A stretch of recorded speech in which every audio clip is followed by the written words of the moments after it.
2, 1. Magandang araw po. Could you please state your name and your government position during your term po? I'm Alfonso Santos. I serve my position as a barangay chairman last 2010 up to 2023 for 3 terms for 13 years. And to start po, aware po ba kasi kayo sa flood control project sa ating Philippines? Yes naman, during my time, initials na development. We served this for almost 13 years. It's only during the canal for the water the passage to the sea. But this time, iba na eh. Parang bigla na lang dito kung saan siya nagagamit up to the depths. Pero ang tubig dito sa atin, we always come to the river. We go to barangay. They pass the doon sa mga kasi pagka minus na nila yung dam, isa may dam tayo, di ba? Nag-expose na. Pupunta ito dito. So, to the river, bigas, doon sa kote ang iman, then doon sa kote na laban. Pero this place, itong barangay natin, hindi naman siya maabot ng lakas na tubig. You always stop there at the corner of Igomes. You have to simbahan, plaza. Wala siya tubig. Hanggang daw wala siya. Bumabalik siya sa pabalik doon siya. Kasi yung iba, we flow water here. Then we go to Digmana, passage to Canal, then straight to the sea. So, para po sa inyo, gano'n po ka-importante yung flood control projects po sa community niyo po? Especially sa community niyo. It's very important na this community. Hindi rin naman dito, ano siya, spread out. Kahit saan wakawa, di ba? Sani sa Medeta, yung Indians, iba na yung blue ng water niya. Ulan lang. Mga araw na wala lang. Ngayon, iba na eh. Pero, the water comes to our land. Sa ating pasang kami. The choice from Aklan to Imos directly sa tulay ng sa ilog ng Imos diretso sa Inas ng Real up to sa Linas Bacoor, then we go to Pinakaya straight to Island Road, diba? 30 minutes sa dagat. Pero ang napupulo this time there is pa siyang pagano sa Linas. Pasok siya, water pa siya. And projection ako dahil yung pagsama ng tubig. Kaya lang, this time, alam niyo lang di ba? Maraming di natupad na project, di ba? Maraming lang siya, close lang siya. Sabi nga ni Presidente na parang ipag-uli-uli na lang. Pero wala na yung sigara. Pero wala na yan. Kasi iba na ngayon. Hindi natin masabi kung ano na nang itaas kayo. Lagi na lang siya. Dati naman hindi gano'n. Siguro sa kapabayaan na rin ang tao. Dahil walang disiplina. Lahat naman natin. Basura nakikita naman natin, di ba? Sa mga estero. Hindi naman siya nalilinis ng mga tao. Sige lang agos ng basura. Kaya gano'n bumaba. So, to continue po, when did your barangay first become aware of reported flood control project that was supposedly allocated to your community? During my time, kasi hindi man siya affected kung marami marami siyang dagdag comes sa different barangay from sa Bodeg tayo na Maliksi kasi na nag-i-stop siya yun.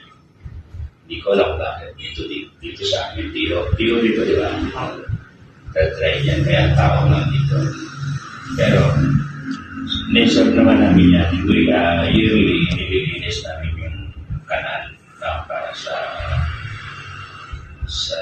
passage ng water kaya na siyempre hindi naman parang gano'n natin ang lilinisin mo dapat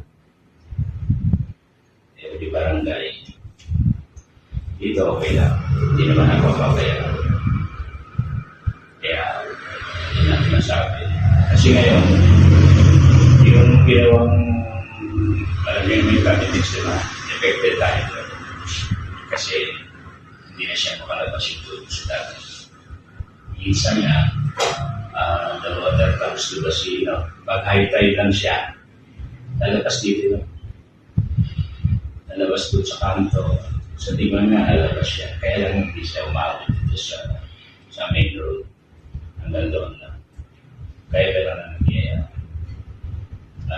because of this nakakabaka na naman siya diba ginawang diversion road yung ngayon yung affected tayo kasi this is walang system ewan ko kung paano gawin na pag natapos lalagyan nila ng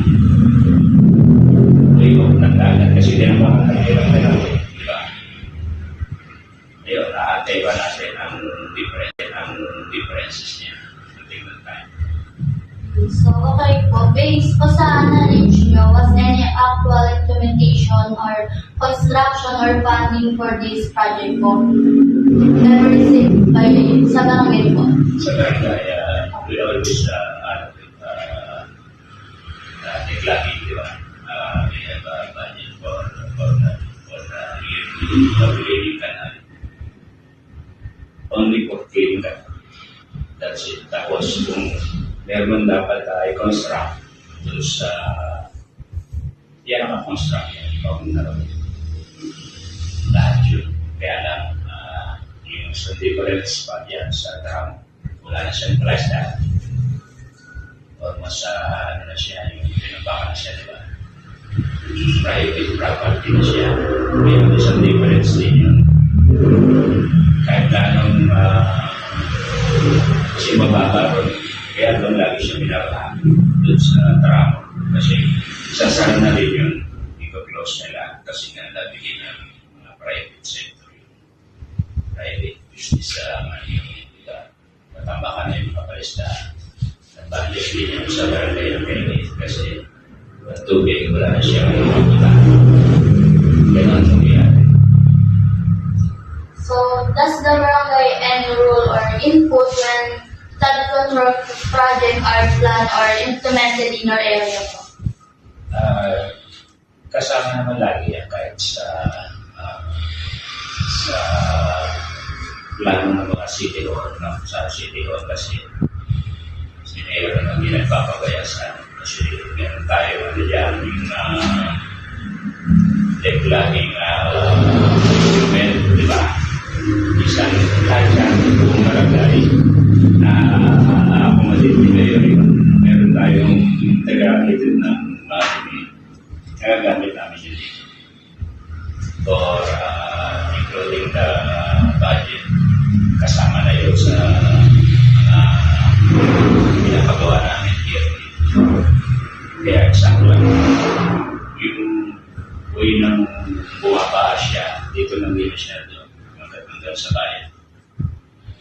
Hindi ko lang masabi yung bandang ibang barangay kung ano sistema. This question po is, how did your office or the residents react upon learning that your barangay was listed as non-student of project that was never Well naman sila kasi sila ng sitwasyon. Yun, basta kaya po this blood recipients. Wala naman sila alam naman nila yung sitwasyon. Kasi wala naman masyadong pagawa sa barangay clinic. Speaking of blood control, hindi ba namin binabalitan yan? Ang binabalitan lang namin yan, yung canal clinic every year.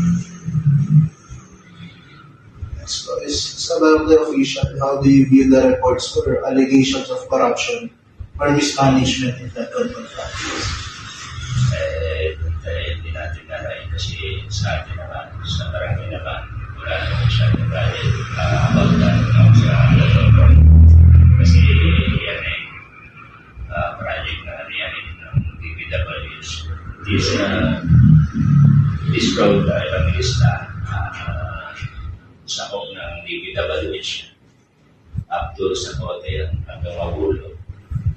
Budget din nila. Ang sa barangay na, yung kahit nga yung kanal, kasama nila sa kanila yan, kaya lang siyempre, barangay, siyempre, ikaw na mag-manage na. Ikaw magpapanit. Kaya include sa kanila yan. DPWH. Sakop nila yan. This question is, what do you think are the possible causes of such issues happening in government infrastructural projects? Yun na, alam natin, ngayon, di ba? Sa Manila, wala. Hindi natin masabi. Kasi sa buhatan nila na mga DPWS, mga contractors, mga politician, doon lang nagkakaroon na hindi natin masabi hanggang ngayon natin yung investigation. Kaya apektado tayo dyan, di ba? Alam naman natin yun. Alamin na lang natin, watch na lang tayo kung ano yung magiging decision nila sa investigation ng Marcos administration. From your perspective, how does the existence of boost projects affect public trust and confidence in government programs and infrastructure projects? Big problem nila ng boost project. Kasi nasa atin ang alapan yun. Sayang din lang kung malungkot ka ang mag-isipin. Siyempre, nalaman natin sa kanila lang magkagaling na pupunta yung pera ng bayan. Hindi naman natin ma-stupan kung sino talaga ang kesala na normal natin na halos lahat na sila. No? Pero ang dahilan natin kung ano ang resulta ng investigation ng ombudsman ni Presidente, doon na lang tayo babasa. Lastly po, what message would you like to share with the public or higher government officials regarding that issue? Siguro, mas maganda maging tayo, maging mapagmasyag sa mga kailangan na siguro linisin natin mula dito sa mababa hanggang sa mataas. Dapat itigil na yung patiwalay na yun para bumalik tayo sa dati kasi para mayaman naman tayo kung tutusin, di ba? Kahit saan, siguro ng resources. Kaya sa atin ang lahat, kaya lang pagdating sa corruption, hindi natin maawat kung paano ginagawa ng mga highest decision na gusto natin ang official. Kaya sana magkaroon sila ng maayos nila yung mga patiwala nila. Sa dating buhay na masaya at maganda yung itakbo ng ating pamumuhay. Thank you very much. Thank you very much.